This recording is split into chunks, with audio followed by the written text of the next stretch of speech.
Welcome to TV20 News. I'm Dan Monroe. To mark the beginning of Black History Month, the city of Cleveland raised the Pan-African flag above City Hall. Here's TV20's Alex McTurna with the story.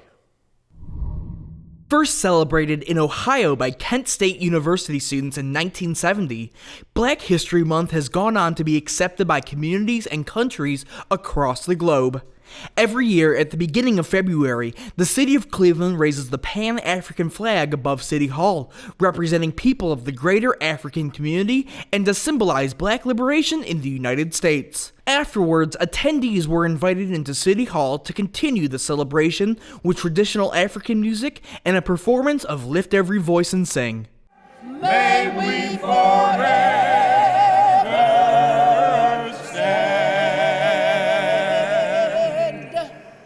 true to our God,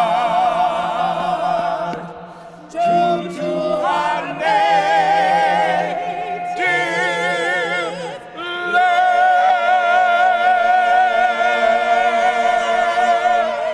For TV20, this is Alex McTurna. Thanks, Alex. There's a new art exhibit at Cleveland City Hall, and it highlights the work of local African-American artists. The exhibit is called Discover the Promise, Legacy, Perspective, and Impact of Black History Month. Rhonda Brown, Senior Strategist of Arts, Culture, and Creative Economy for the City of Cleveland, says this is the culmination of Mayor Justin Bibb's vision. It is an exhibition with 57 works of art that have been installed in City Hall on the walls, not on easels. Mayor Bibb had a long-term vision for art to be hanging on the walls and an opportunity for folks to come here to really have discourse and conversation about art. And so here we are celebrating the first day of Black History Month with that vision realized. Brown says that the art exhibit is in line with the national theme for Black History Month. I want to highlight that the national theme for African American History Month is the celebration of Black arts and culture. And so the inclusion and in this celebration and honoring artists is really important, because just like all of the areas where from historical times, civil rights era, slavery, etc., we should really be celebrating artists and celebrating African Americans. And that's what we're doing today. Photographer Ryan Harris, whose work is on display in the exhibit, is grateful that the city gave an outlet like this for local artists. I'm immensely grateful for the city to provide this opportunity for artists like myself to have our work on display in City Hall. That's amazing. So I'm a photographer, and the pieces that I actually put in this exhibition speak tremendously to me, with it being Black History Month and an exhibition focused on, Black artists. I wanted to make sure I touched on that. So several of my pieces that are involved in this show kind of speak directly to that demographic and that meaning, which is predominantly what my work is all about. If you haven't been to City Hall to see the exhibit, you have plenty of time. All of the artwork will be on display now through May. Just Heal, Bro, a Black male mental health tour made its stop right here in Cleveland, bringing together individuals, experts, and advocates to tackle the often stigmatized issue of mental health in the Black community. So what we have here today is the Just Heal Bro tour. It is a tour for Black men, but also this is a tour just for men from all walks of life. This is a safe space that we're creating. Myself, Dr. Tugman, Lawrence, Lamond, and Dr. O'Shawn. We're here to provide insight not only from our clinical and our expertise, but we're also to provide these men just some understanding to learning about themselves as men, and that are looking to grow and to expand their understanding emotionally and mentally. The event offered a range of activities, from expert-led workshops to peer support groups, creating a safe space for attendees to share their experiences and learn coping strategies. It's all about breaking down barriers and encouraging open dialogue. When we talk about Just Heal, Bro, we're talking about reconciliation and expansion and reimagination. I think that Black men, Black boys have been socialized to really not understand themselves fully, to be seen as deficit or in a deficit, and oftentimes we don't get to experience the full complexity of who we are. And so there's so many different types of traumas that Black men, Black boys encounter, and this is a space where Black boys and Black men can become more curious about those experiences and begin to reconcile, to begin to heal, and begin to live a life of true capacity. The main goal is to address the unique challenges that Black men face when it comes to mental health. There's often a stigma within the African American community, and this tour is about fostering understanding, providing resources, and creating a supportive network for individuals to turn to. A lot of Black men is suffering from mental illness. Now, if I'm suffering from mental illness, it ain't coming from not helping people and giving back to the community and enhancing the life that God has given us, like you doing. See, this place is supposed to be filled, bro, with all men, not just Black men. All men suffering from mental illness. One of the things that I've learned by the privilege of coming to Cleveland over the years is that this is dutiful people, brothers who get up, who work hard, who believe in family, who believe in community. You can imagine as you get later in life or even earlier in life, you can put your head down and think that you're doing everything right. But one of the major issues in communities like this is isolation. You know, that you are just working and you feel, number one, that you have to sacrifice, that this is just part of your call as a man, and that you have to bottle everything up and you just be quiet and put your head down and grind the axe. But because I think people understand the issue of loneliness, disconnection, brothers are recognizing, man, I can't do this thing alone. And I think as we look at the headlines, there's always a brother. Even, it doesn't matter, even if it wasn't by virtue of mental health, we're seeing too many brothers gone too soon. And I think particularly in this community who sees the news that we all see, but also recognizing that there's this collective sense that we got to be dutiful and perhaps don't feel we have the permission to share some of their struggles. I think this is why it's important, because you recognize there's other brothers in this community who are navigating and carrying the burden that perhaps they should be carrying alone. And so I think one of the great gifts of this opportunity is that we don't just give them information, we don't just inspire them, we don't just allow them to self-identify in our stories. We give them the opportunity to connect with each other and help each other manage this journey once they leave here and once they get activated from what they'll be hearing. Just Heal Bro, the Black Male Mental Health Tour, is breaking down barriers, promoting dialogue, and providing much needed support right here in Cleveland. I hope that this initiative sparks a larger conversation about mental health in the community. The City of Cleveland is hiring for summer recreation jobs with a job fair on February 24th at Frederick Douglass Rec Center from noon until 3. The city has job openings for a variety of summer jobs. Please make sure to bring your ID along with your social security card or birth certificate, and you can interview with a Cleveland HR rep. For more information, call Latashia at 216-664-2325 for details. Well, one of Cleveland's friendly neighborhood libraries is about to get renovated, and it couldn't have come at a better time. The Glenville Library is about to undergo a major redesign, and Ward 9 Councilman Kevin Conwell says the new library will be a much better place for Glenville residents. This is the gathering place for the neighborhood, so everybody's excited about it, and the resources the library is going to bring, it'll help build the area up. It's the People's University, so a lot of the residents do a lot of events and activities here at the library. So now we'll take it and we'll make it grow, and we're able to kill some of the blight in the neighborhood. And it's transformative, and we can build off of this exciting $8.1 million project. So everybody is happy, everybody is excited. Architect Thomas Zung, who designed the library under then Mayor Carl B. Stokes, said that the old library was designed with the mayor's ideas in mind, including the loft area. You look at this thing, you can see these round columns. It's kind of like a tree. And so he considered that a tree house. So this design was really a Carl B. Stokes design, and I just had the privilege of doing it. And I think he would be thrilled to know that the Mandel Foundation is doing something even further ahead, which is the computer and all the electronic things that they're doing for us. So it's a great privilege. John Analifo, executive director of the Famicos Foundation, says that revitalizing the library equals revitalizing the neighborhood. And we're happy to be, I'm happy particularly to be here today for this particular event, because the library is a thing that is known to help children in every community. Revitalizing the neighborhood. The neighborhood of which the library is in the neighborhood. Okay. And when you revitalize the library, you have revitalized the neighborhood. So, but this is the catalyst, because you take transformative and you take it, it's like taking a pebble, throwing it into the pond in the ripple effect, and it will keep growing and growing from there. So everybody is real excited. I'm happy. It's going to happen now. It's not plans talking about in the future. We're talking about now. According to Councilman Conwell, the renovations in and around Glenville Library should be completed by summer of 2025. The Cleveland Cavaliers recently held a commemoration ceremony in honor of Cleveland's legends. Here's TV20's Alex McTurna with more. February marks Black History Month across the United States, and the Cleveland Cavaliers are dedicating today's game to Cleveland's First.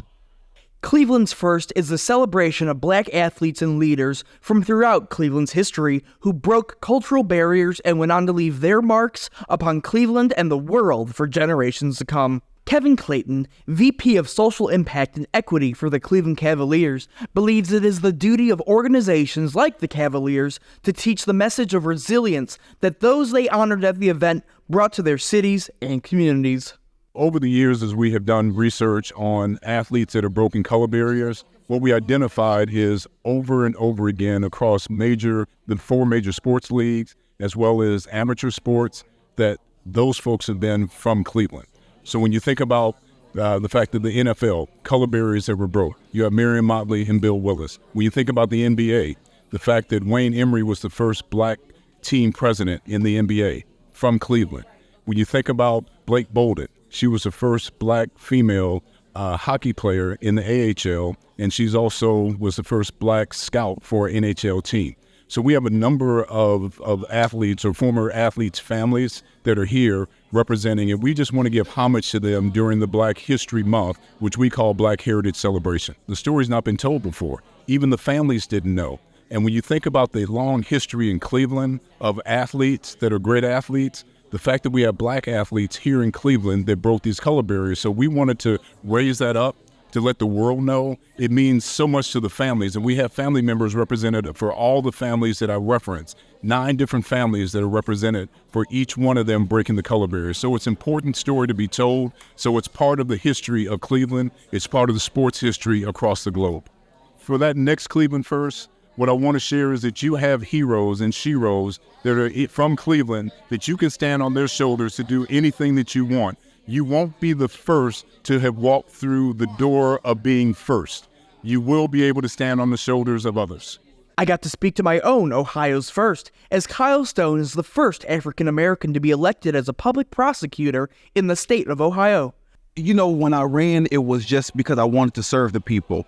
And then realizing the history that was made is just an honor and a privilege. But at the end of the day, what matters the most is the service. I'm a servant at heart. I have a servant's heart. I want to serve the people. I want to love God's people.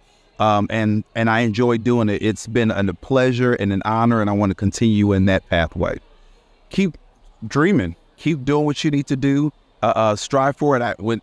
10, 15 years ago, I would have never guessed that I was in this position, but I knew I wanted to serve people. And so when the opportunity presents itself and preparation has been completed, when preparation meets opportunity, you got to roll with it. And so I just say roll with it, understand it, walk in it, believe in it, and realize it. At the halftime of the Cavs game, the 9 represented families of Cleveland's First were brought out to the court and presented unique jerseys with their last names emblazoned on it, cementing their legacy for generations to come. There you have it, Cleveland. Current legends celebrating former. Remember, with enough hard work and dedication, you too can become a Cleveland First. For TV20, this is Alex Picturna. Thanks, Alex. Finally, the seniors of Cleveland's West Side were invited to Gunning Recreation Center for a Black History Month resource fair. For more on this, we go to TV20's Alex McTurna. Hosted by the City of Cleveland's Wellness Work Program, the Resource Fair was an opportunity for the City of Cleveland to give back to the older residents for all their years of work to their communities. We basically are here just giving out services for our senior citizens. We're providing them with meals, and we're also providing them a little entertainment.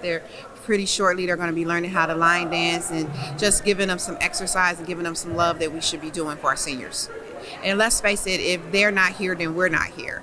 They hold the history for us. And so we decided that we want to make sure that they understand that we know that we come from them and we appreciate them. So that's why we come back out into the neighborhoods and make sure we brought the food bank out here. We also brought different departments from the city of Cleveland to help the seniors be able to navigate being a senior, because sometimes you need help that you didn't know that you need help, but we also are providing resources and tools to help you do whatever you need done.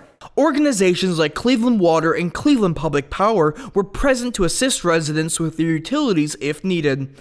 Afterwards, a free lunch was provided by the Cleveland Food Bank before attendees moved on to the highlight of the event, a line dance clinic. Now what? Now walk it by yourself. For TV20, this is Alex Picturna. Thanks again, Alex. You can watch TV20 wherever you go by hitting up our live stream on our website at tv20cleveland.com. We are constantly uploading new content on our TV20 Cleveland YouTube page, so make sure you hit that subscribe button so you don't miss out on anything. You can also connect with TV20 Cleveland on your favorite social media platforms like Facebook, Instagram, and X. Coming up next, learn about what's going on with Cleveland Metropolitan Schools with this week's CMSD 360. Thanks for watching TV20 News. I'm Dan Monroe. Be sure to stay tuned for more on TV20. We are Cleveland.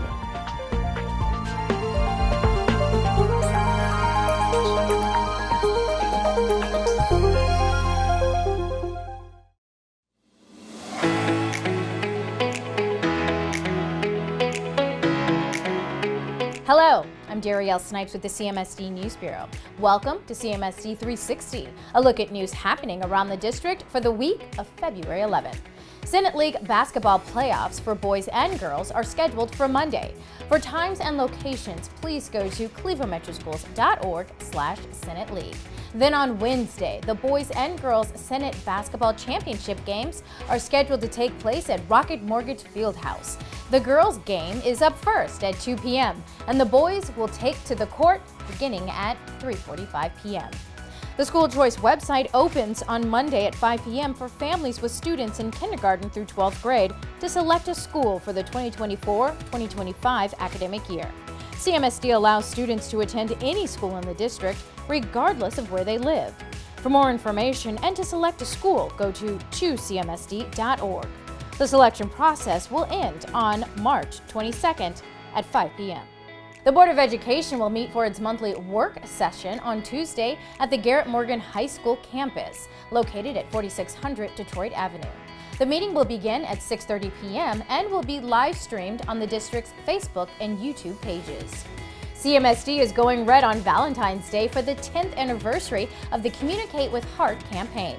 The initiative was implemented a decade ago to improve CMSD's customer experience and shift the culture to become more service-oriented with better communication and customer satisfaction for both our families and fellow educators. Happy anniversary! On Wednesday, there will be a ribbon cutting at 9:30 a.m. for the new Glenville Wellness Center. This center, along with the new wellness centers at Mound and Clara Westraw pre-K through 8 schools, will serve as a healthcare hub for CMSD students at these schools and surrounding schools. CMSD nurses will work with Metro Health staff to provide vision screenings, basic dental services, athletic screenings, and wellness checkups for our scholars. A unified Special Olympics basketball tournament is scheduled for 9:30 in the morning to 1 in the afternoon at the John Marshall High School campus on Thursday. Several CMSD schools will participate. CMSD CEO Dr. Warren Morgan's Student Advisory Committee will meet for the second time this academic year on Thursday at Windows on the River starting at 10 a.m. The CMSD Parent Advisory Committee is scheduled to meet at East Professional Center from 11:30 a.m. to 1 on Thursday. There is no school for students on Friday as teachers participate in a professional development day, and there is no school and all facilities are closed on Monday, February 19th to observe President's Day. This week's CMSD Shoutout is about a special event that happened at the James F. Rhodes High School campus. Last week, during the Rams basketball game, students from Rhodes College and Career Academy and Rhodes School of Environmental Studies celebrated their teachers. This is the 5th annual Teacher Appreciation event. From the pictures, teachers received roses and were honored at Center Court. In the Instagram post that followed, part of the caption read, "Without your hard work, tough love, and support, what we have doesn't happen." So sweet. Now we must celebrate our teachers more often. Now if your school, staff, or students are doing something amazing, we want to hear about it. Please tag CMSD on social media and use the hashtag CMSD Shoutout. We'll stay connected with what's going on in the district by downloading the CMSD app or following CMSD on Instagram, X, formerly known as Twitter, Facebook, and YouTube. Thanks for watching CMSD 360. Have a great and productive week.